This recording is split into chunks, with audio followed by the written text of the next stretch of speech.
Thanks very much indeed for joining us. No problem. I know you're extremely busy here at Pinewood at the present time, but it's great to finally meet you after all this time. Right. It's been like I've known each other for ages and not actually got around to speaking in public. Let's start back in your early days. I mean, obviously your dad was a stuntman, your uncle was a stuntman. What was growing up like as a kid in your house? I mean, Well, for the most part, for many years, I didn't actually get what was going on. right. You know, Dad would be home for a while, then he'd disappear for a while. So I didn't get the sort of what it was, you know. It's like the 9-to-5 job that sort of most people do. I think the earliest sort of memory I had with Dad was when he was in Turkey on You Can't Win 'Em All. Yes. And I knew that he was there and all that sort of thing. So and then he come home and it was nice, and that was the sort of earliest sort of time I could actually remember he was away on something. And then when I see the film and he's like, oh yeah, you know, that's us doing that. So I'd always wanted to go there, so it was nice when we went to Turkey on Skyfall. I suppose, yes, I was going to say that must be the so it was quite nice for that. Yeah, so that was the earliest sort of thing, but not really getting what it was that he disappeared for. So how did that affect you school-wise? I mean, obviously going to school I was and then crap at school. But I mean, from the point of, all right, you could see or you had an idea what your dad was doing. Did that affect the way that you were treated at school or the way that they looked at you at school? No, I mean it was a little bit more low profile to what it is now. Like the audience, or say the public's knowledge of what a stuntman was back then wasn't really known like Yes. it is today, sort of thing. So it was a little bit, well, what's that then? So it didn't really, you know, you didn't really get 101 questions like you do like now. If someone's kid goes into school now and they say their dad's a stuntman, it's like, oh, what's he working on? Oh, he's working on Star Wars, he's working on James Bond. But then it's, you know, it's a totally different sort of upbringing now, I would have thought, to what it was when I was coming up, Yes. sort of thing. So it wasn't really any sort of put out. So Because it would have affected Greg before you. I mean, he Greg joined was 11 years yeah, before you, Greg, didn't he? I mean, Greg was way before me, so I didn't actually start professionally till I was 27. Yes. I did my first stunt when I was 10 on Carry On That's series. Right, but that was it, and then I went off and did my own thing, whatever. But it wasn't out of the ordinary, you know. You wasn't like celebrities or anything like that, which it's not now, but it seems like it's more high profile now because everyone knows what a stuntman is nowadays. So whereas back then, not many people knew what they were. You were always close with Greg, as brothers go. Yeah. I mean, there was always a bond between you. I know, we're intended, always, but- you know, trying to outdo each other properly, sort of thing. Okay. You know what I mean? So I think I'm 3-1 at the moment. So I'm doing But talk about Carry On. That was filmed here. Well, I mean, certainly the sequence that you were involved in was. But funny enough, Black Park, it was was Black Park, yeah, and it was pure fluke. I just went along because, you know, I was skiving off school, as you do. As you do. And the actor couldn't ride a horse, the typical, of course I can ride a horse scenario. Right. And being a 10-year-old kid, I was the perfect sort of size. So they sort of stuck all the armour on me, put me on this horse and sent me down the till jousting. Oh, great. I think I got paid something like 40 quid or something like that, which back in It's a king's ransom back then. was an absolute fortune. So I can remember actually going out and buying myself a 10-gear racer and all that sort of thing. I was like, yeah, this is wicked. So yeah, no, that was a good sort of good Yeah, because insight. I mean, all of those. Peter Rogers Way, I noticed when I was walking up, and all those very iconic movies were made here. And of course, your dad was involved in a bunch of them, wasn't he? Loads of them, yeah. I mean, he'd done the films, the TV series, and all that sort of thing. Yeah. So, you know, there's some good memories there. It wasn't until I was sort of in my teens, then I sort of took advantage of what they did. Because I used to bunk off school. Yes. Come down here when they was filming The Spy Who Loved Me. Yeah, I seem to remember you saying something. You were on. We were on the 007 We was stage. on the 007 stage where they had the 3 nuclear submarines. Yes. So, you know, I was 14 at the time, and originally then there was one cafeteria here, which was sort of in the middle. Right. So I used to sort of go and get the teas for the stunt boys or something like that. But my sort of perk at the end of the night was the armoury, which you couldn't do now. You get shot now, but the armoury used to let me go and collect some of the guns off the stuntmen. But the treat was that I could fire them off around the back. So you had this 14-year-old kid running around with firing machine guns all over the place. But back then it was like, oh yeah, whatever. Yeah. Now, I mean, you know, you probably get helicopters and SWAT team flying in here and everything. Yes. Funny enough, my very first job was through Tony Smart. Oh, really? Right. On the film called Dreyfus with Richard Dreyfus in it. Right. And it was a little scuffle and all that sort of thing. So it was nice to sort of get a job off of someone not the family. Not family related, okay. Because it's always that sort of typical, oh, you know, the only reason he's working because of his dad, uncle and brother sort of crap, do you know what I mean? So, you know, all right, I get it, I knew I was going to get it. So you just go with the flow and just try and do your job as good as you can. So they can't say that. It's like, well, he actually does a good job. Yes. You hope that's what they say. And once you got that first one under your belt? No, it was good. I mean, I held out for as long as I could because I was basically enjoying myself doing whatever I was doing, you know, getting in trouble and all that sort of shit, DJing down the club. And it sort of just got to a point where, you know, it was just natural because I've been brought up with it. I mean, I had Greg when I was like 8 years old, throwing me out of the van as we're going down the road at 30 mile an hour and all that sort of thing, down Box Hill and all that sort of Brothers, stuff. You know, because he thought it was funny. And at the time I thought it was funny, but so it was just a natural sort of thing, you know, and obviously I know a lot of the people from before, so, you know, I could get access to a set a lot easier, like when I first got on, Mark Boyle was here filming Aliens 3. Yes. So I come down here and spent a lot of time down here just as basically the lackey for the stunt guys, making the box rigs, going to get the tea and all that sort of thing, just to sort of say, look, you know, I don't pretend to be anything special, you know, just because of the second name, I want to start at the bottom and work my way up sort of thing. Right. So, you know, I think a few of them appreciated it. The first time I really became aware of you, outside of the family anyway, was on Name of the Father. Oh, okay. When we were sort of setting it up, you know, and he's like, we want to do the fire job, and I was like, well, you know, to me, if you set your, like, if you burn your hand, you move quick, yes, sort of thing, you know, and all the sort of the old 1970s fire jobs where someone's waving their arm up and down sort of thing don't cut it for me anymore, do you know what I mean? So I was like, well, when you're on fire you just run blind to try and put yourself out, and that's pretty much what I did. I just crashed through the chairs and all that sort of thing, and that's the way I've always took them on, you know, because it was filmed in such a way. I mean, the flames were huge. Oh no, it was big stuff. It was nice, you know, because you know, we try, you know, my approach has always been realism sort of thing. Yes. No matter what the scenario is, it's like, you know, what would happen for real. And if someone, you know, I've been burnt a couple of times where, you know, you're involved in fire and you get too close to it and it freaking hurts and you get away from it as quick as you can sort Absolutely, of thing. yeah. So that was my sort of idea into that. It was a big flame. No, it's good fun. Good fun. Now that actually bought me a brand new jet ski, that job. Really? On the way back, I went to the shop and bought a jet ski. You're moving up in transport. No, exactly. Bike from the first one. We need to talk about, of course, I mean, you did plenty of work from those early days, from that and Braveheart, First Night, Richard III. And then GoldenEye turned up. And just in that opening sequence alone, I mean, there's you and Paul Heisman are effectively being killed. Yeah, well, I think we shot ourselves as well. Yeah, I did. Yeah. I think Paul shot himself and then fell down a flight of stairs. That's right. You were hit with the barrels coming out.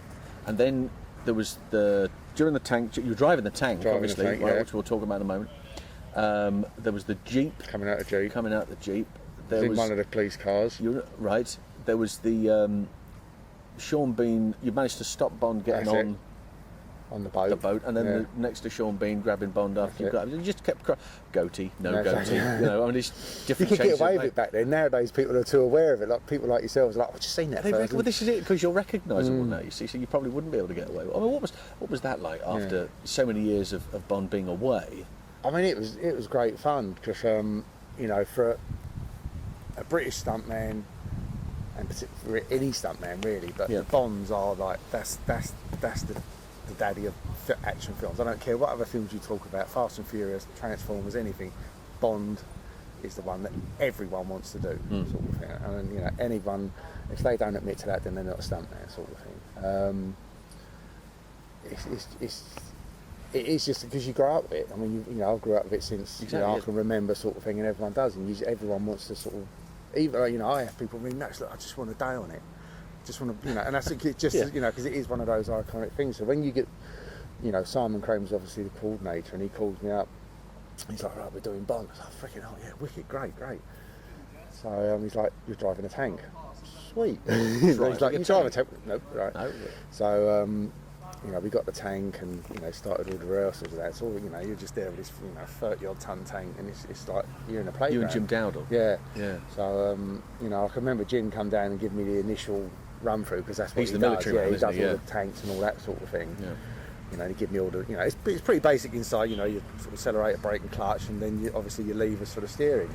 So he gave me a day doing that, and then what was good with Simon, what he used to let me do is he'd let me then go and play, because you know, I'd always have a good come up with something good. So I remember one of the days we was rehearsing at Leavesden on this massive asphalt ground where I was rehearsing. So I'm telling them what we learned pretty quickly is tanks are obviously designed to start, drive for a couple of hours, then stop, not stop, start like they would on a film set. Yes. So where I was stop starting it and swinging it around, the brakes would basically boil up within about half an hour.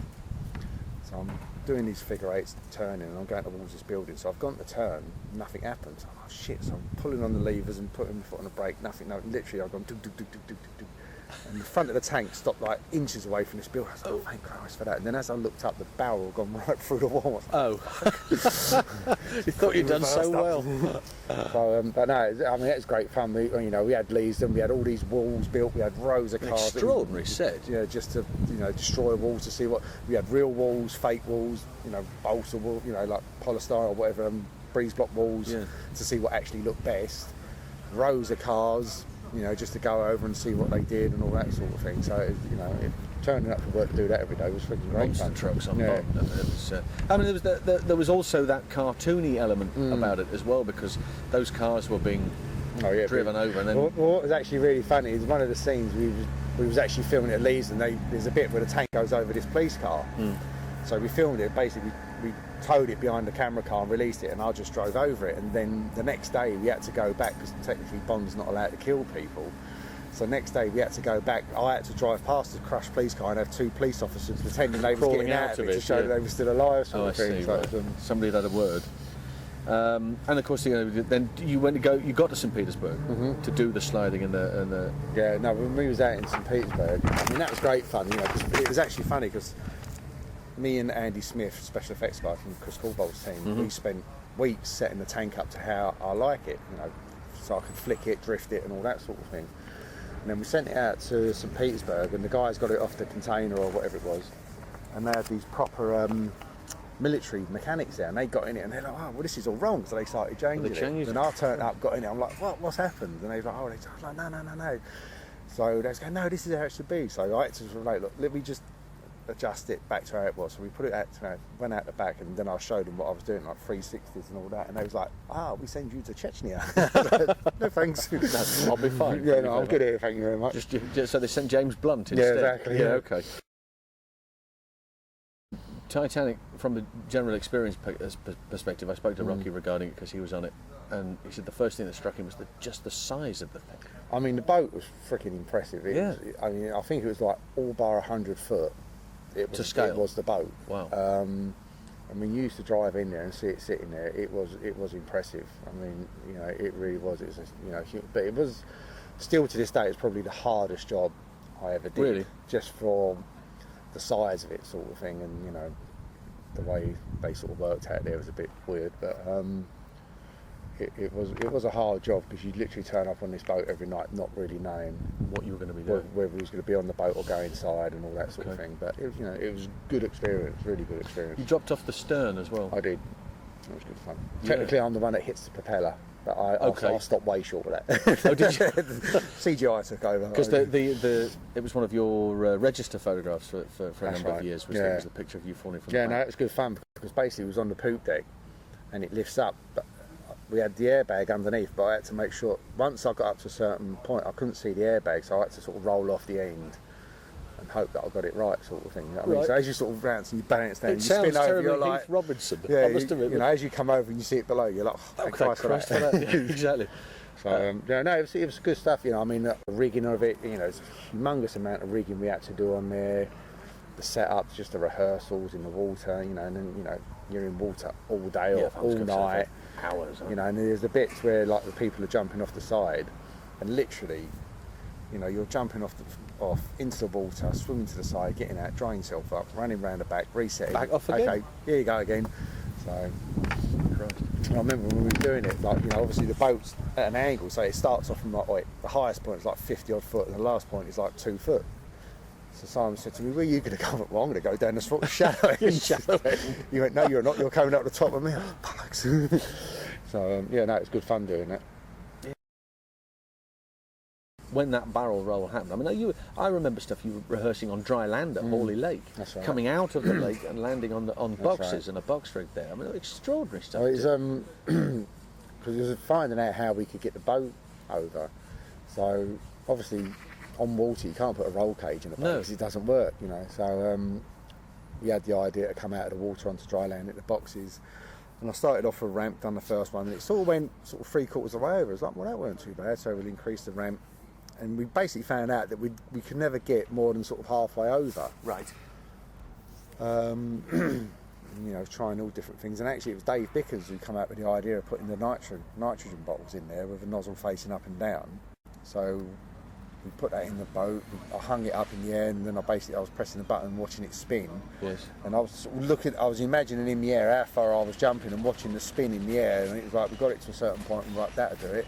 Because you had to fire them independently, didn't you? I remember, I can always remember, it was like I had to be 4,000 revs in the boat, and the ramp was like 18 inches out the floor, and it literally was hit the ramp, hit the button. It was that quick sort of thing. Right. You know, and it was like 4,000 revs, hit the ramp, hit the button, and it obviously all worked, so it was good.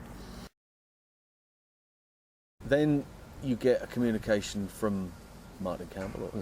I don't know how that happened, but I mean, casino, and we want you as stunt coordinator. When I first got that call, it's like the greatest phone call you can get, but then all of a sudden the pressure's on, because now it's like, you know, pretty much before then I've been under the radar with coordinating, you know, Iris and whatever it was, Trauma or whatever. You know, they're all under the radar. No one's really going to care whether they're great or not, sort of thing. Now all of a sudden you're going to be front page. It's James Bond, and it's the new. It's not like It's not like you're doing. It's not like I'm coming in on the 5th or 6th one. It's the brand new, you know, brand new James Bond, which is going to set the tone, sort of thing. So it's like pressure's on now, which is great, because obviously, you know, there was a lot of publicity with Daniel, with the blonde Bond stuff and all that sort of thing. So he was getting hating coming up the Thames and all that sort of stuff. Yeah, you know, there's a lot of sort of negative stuff, which I think put the fire under our backsides to go, fuck you lot, really. Yeah, you know, we're going to do a good job, and we did, sort of thing. So it was good to sort of answer the critics in the best possible way possible. With a great film. And it was a belter. There's no two ways about it. And the important thing, I think, from the franchise point of view and from the fans' point of view, is that there'd been a massive hiatus for a period of time, and then all of a sudden we were back with Pierce, and things were rolling, and then wait a second, we're not doing any more. Hang on, how does that? And then there's a hiatus, and then you come back with that, and on screen, I mean, you know, it was absolutely extraordinary. It was full on, wasn't it? It was good. You know, me and Martin spent a lot of time designing the opening sequence. We went out there a few times, you know, looked at the buildings and all that, and then come up with that. So it was, you know, halfway through we started sort of cutting stuff, or the editors started cutting stuff, and you could see the sort of buzz from everyone. It was like, yeah, we've sort of got this. So it was a nice feeling, because a lot of people worked really hard. You know, so it was a good pat on the back. The other thing I know that you're very proud of was the collapsing house in Casino. I mean, that was a very large gimbal rig. Done by Mr. Corbold. How complicated was that to work on? It was freaking impressive for a start, because it was like 90 tonne. Right. Literally moved up and down really quick. It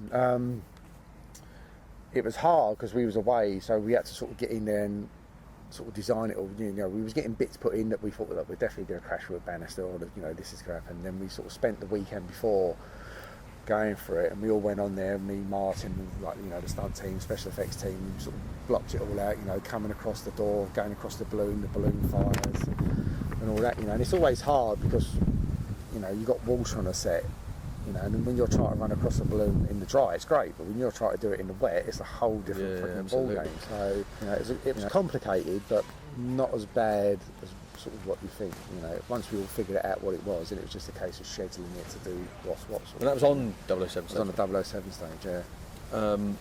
So it's just the general size of it, and the fact that it's moving it was about. Massive. It was massive. I mean, when you sort of, you know, you see that weight moving up and down from the outside, it was pretty impressive. So. I don't think you've got people in there as well. No, exactly. Yeah. So it was good fun. Quantum had what appeared to be a considerably larger amount of action set pieces. The boat sequence in Puerto Rico, and which Simon Crane was directing. Now, obviously, you've had some experience in boats and Bond with the barrel roll. Yeah. Another very interesting sequence. I mean, you obviously you were on the deck there, and when Mr. Morrison was coming across with his motorcycle. But did you think that you could work it yourself? How was that the idea? Was that it was going to be just generally coordinated by you and directed by you, or did Simon come in at an earlier stage? No, Simon, there was, because we had Dan Bradley, and then for various scheduling reasons, Dan wasn't going to be available for the Panama sequence because he had to go and shoot the aeroplane sequence, and it was a whole sort of scheduling thing. So they brought Simon in because they knew I'd obviously worked with Simon and we get on fine and all that sort of thing. So it was just a sort of natural choice, really. And it's, you know, you sort of get a lot of people who do, say, both jobs, but on something this scale, I don't think you can deliver 100% to both sides, sort of thing. You know what I mean? You've either got to concentrate on one or the other. Yes, you know, if I was, say, second unit directing, I could certainly go, well, look, we could try this, give the ideas, but you'd have to palm that off to someone to go and try it. I then wouldn't be able to go and try it while I'm concentrating on that, or vice versa, sort of thing. So it wasn't an issue at all, and it actually, you know, it worked out really well because you know, having worked with Simon for so long, I know what he expects from everything, you know. So it was a pretty easy fit, really. Here we are, Indiana Jones. We're going to do another Jones picture, and we'd very much like you to be involved. And you go, what? How does that work? You know, where do you start with something like that? Something that has. I mean, it is one of those things, like, you know, to work with Spielberg is, you know, it is what it is, sort of thing, you know. So it's you have your sort of little dreams of, oh, I'd love to work with that person, I'd love to do that, you know. And then an Indiana Jones comes along, so it was great to work on it. You know, it wasn't, say, like the original ones, sort of thing, so it was a little bit, say, missing from it, sort of thing. But just for sort of the prestige of Indiana Jones, Steven Spielberg, Harrison Ford, it was freaking great. It was pretty amazing, really. Your mantra is always do it for real, right? Get it done as real as possible. Now there's an example there of a movie that has massive quantities of CGI in certain cases unnecessary quantities, would you say? Yeah. Was that prohibitive? I mean, a lot of it was basically previs before I even got there, sort of thing, you know. So I didn't have as sort of much input into it as I would have liked, say, sort of thing. But it was what it was, that's the way they do it, sort of thing. So, you know, it's like the fight in the jungle on the two Jeeps. Yes. We actually shot all of that for real in the jungle out in Hawaii, done it all for real, and it was freaking good. But then we had to do all the close-ups on the actors, so it was all blue screen.